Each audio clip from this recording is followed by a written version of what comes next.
எல்லாருக்கும் வணக்கம். என் பேர் வந்து விஸ்வநாதன். நான் வந்து நெல்வைக்கண்டிகை கிராமம், ராணிப்பேட்டை டிஸ்ட்ரிக்ட்.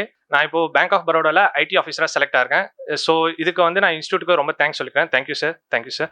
அப்புறம் வந்து இதுக்கு வந்து எனக்கு சப்போர்ட் பண்ண எங்க அப்பா அம்மா, எங்க சித்தப்பா, எங்க சித்தி, அப்புறம் என் தங்கச்சி, எங்க மாமா, இவங்க 4 பேர் தான் எனக்கு ரொம்ப ஹெல்ப் பண்ணாங்க. திரு விஸ்வநாதன் அவர்களின் பெற்றோரை மேடைக்கு வருமாறு அன்புடன் அழைக்கிறோம். நான் 2019 இன்ஜினியரிங் கம்ப்ளீட் பண்ண உடனே ஆன் கேம்பஸ் ஆஃப் கேம்பஸ்னு நிறைய அட்டன் பண்ணேன். பட் என் கூட இருந்த எல்லாருமே செலக்ட் ஆனாங்க, என்ன மட்டும் ரிஜெக்ட் பண்ணிட்டாங்க. ஸோ மறுபடியும் அப்போ வந்து நான் ஃபீல் பண்ணி இருக்கும்போது என் ஃப்ரெண்டு மெக்கானிக்கல் டிபார்ட்மெண்ட் சுதாகர் சொன்னா, விடு விஸ்வா, இதோட பெரிய வேலை கிடைக்கும் அப்படின்னா. ஸோ அவன் சொன்ன மாதிரி அடுத்த 3 மாசத்துல எனக்கு எம்என்சில அதோட செலக்ட் ஆகாத விட 3 lakhs பர் ஆனம்ல சேலரி கிடைச்சது. 3 years வந்து நான் ஐடியில் ஒர்க் பண்ணேன். அப்போ ஐடியில் ஒர்க் பண்ணும்போது என் take home salary 40,000. But IT விட்டு வெளில வரும்போது ஸோ பேங்க்குக்கு போகலாம் அப்படின்ற ஆசையில் ஐடி விட்டு வெளில வரும்போது எல்லாரும் சொன்னாங்க, இன்னும் 1 year ஒர்க் பண்ணால் உனக்கு வந்து 1 lakhs ப்ளஸ் சேலரி டேக் ஹோமே வரும், இதை விட்டுட்டு ஏன்டா வெளில போகிற, ஸோ இதோட பெட்டர் லைஃப் வந்து உனக்கு பேங்க்ல கிடைக்காது அப்படின்னாங்க. பட் சின்ன வயசுலேருந்தே ட்ரீம் வந்து ஒரு ஆஃபீஸர் ஆகணும்ட்டு. ஸோ அதனால வந்து நான் இன்ஜினியரிங் ஃபைனல் இயர்லேயே வந்து எஸ்எஸ்பி சர்வீஸ் செலெக்ஷன் போர்டில் ஆர்மி ஆஃபீஸர் ஆகிறதுக்காக இன்டர்வியூ அட்டன் பண்ணேன். பட் டிகிரி சர்டிஃபிகேட் லேட் ஆனதுனால வந்து அந்த செலெக்ஷன் போக முடியல.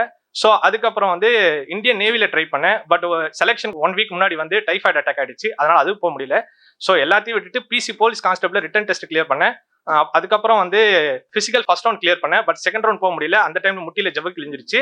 ஸோ இதெல்லாம் விட்டுட்டு மறுபடியும் ரயில்வே ட்ரை பண்ணேன். ரயில்வேல வந்து என்டிபிசியும் ட்ரை பண்ணேன், குரூப் டியும் ட்ரை பண்ணேன். எல்லாத்துமே இது கிளியர், பட் ஓவரால் ஃபைனல் லிஸ்ட்ல கிளியர் ஆகல. ஸோ எதான் படிக்கலாம் அப்படின்ற போது இஸ்ரோ ட்ரை பண்ணேன், டிஆர்டிஓ ட்ரை பண்ணேன், இருக்க எல்லா சென்ட்ரல் கவர்மெண்ட்ஸும் ட்ரை பண்ணேன். எல்லாமே வந்து அந்த எட்ஜில் வந்து ரிஜெக்ட் ஆயிடுவேன். ஸோ யூடியூப்ல பார்க்கும்போது ஒரு வீடியோ மட்டும் பார்த்தேன், 2 மானை துரத்தும் சிங்கத்தால் 1 மானை கூட வேட்டையாட முடியாது அப்படின்ட்டு.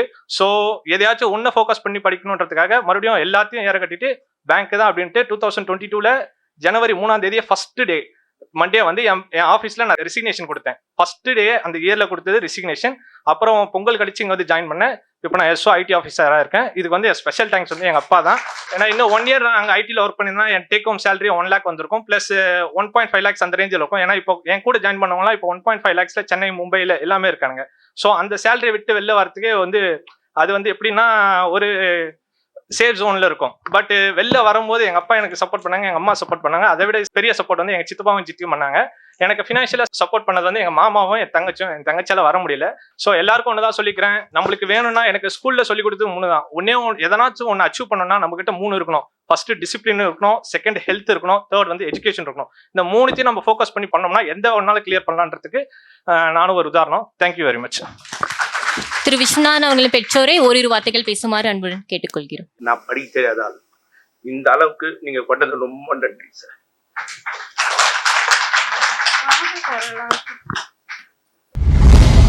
சுரேஷ் IAS அகாடமி, வெற்றியின்